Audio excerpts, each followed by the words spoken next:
Binigyang diin ng ilang opisyal ang kahalagahan ng pagpapanatili ng kapayapaan at pagkakaisa ng bansa. Ito ay sa gitna ng mungkahi ni dating Pangulong Rodrigo Duterte na paghiwalay ng Mindanao. Tiniyak naman ng DND at PNP ang pagpapanatili ng integridad ng teritoryo ng Pilipinas. Yan ang ulat ni Patrick De Jesus.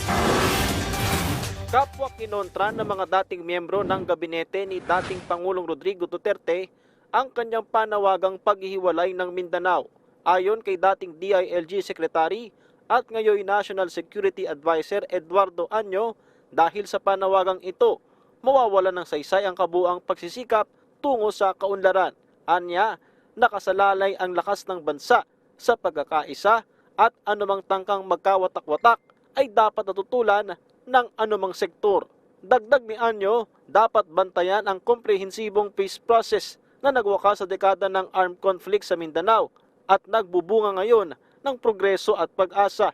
Hindi rin anya mag-aatubili ang gobyerno na gamitin ang mga kinakailangang hakbang laban sa paghiwalay ng Republika at anumang pagtatangka rito ay harapin ng may puwersa. Para naman kay Secretary Carlito Galvez Jr. na nagsilbi ring Presidential Advisor on Peace Process ng Administrasyong Duterte, anumang panawagan o pagkilos na magbubunga ng destabilization ng bansa ay dapat talikuran. Anya, dapat ipagpatuloy ang suporta sa mitiin ng kasalukuyang administrasyon para sa kapayapaan at pagkakaisa kung saan naramdaman na ang epekto nito. Sabi pa ni Galvez, ang mga dating miyembro ng revolutionary groups ay may aktibong partisipasyon ngayon sa pagsasaayos ng bansa at pagsusulong ng kapayapaan lalo na sa Bangsamoro. Ayon naman kay DILG Secretary Benhur Abalos na dating MMDA chairperson, hindi sagot ang paghiwalay ng Mindanao para tugunan ang mga hamon dito. Paglabag din anya ito sa konstitusyon at sisira sa territorial integrity ng Pilipinas. Kaugnay nito, nanawagan si Abalos na panatilihin ang pagiging sagrado ng konstitusyon para sa matatag at iisang bansa. Ang Department of National Defense tiniyak na gagampanan ang kanilang mandato na protektahan ang soberanya. Ang PNP makikiisa rin sa pagsisigurong mapapanatili ang integridad ng teritoryo. Hindi sang-ayon si PNP Chief Police General Benjamin Acorda Jr. sa panukalang ihiwalay ang Mindanao na tila buwabaliwalaan niya sa mga nagsakripisyo ng buhay para sa kayusan ng Pilipinas. If there are any efforts of any secession or to secede from a portion of our country, parang hindi maganda, and it will only entail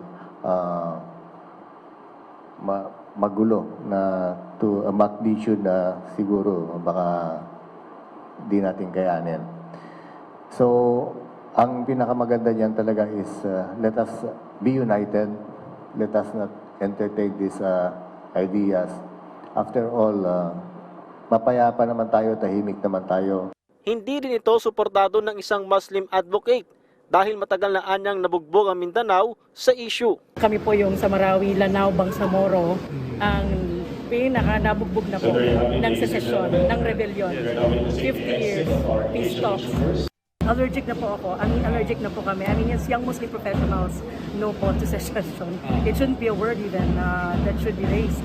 Samantala, patungkol sa usapin ng People's Initiative, nagpaalala ang liderato ng PNP sa mga pulis na maging profesional sa pagpapatupad ng batas.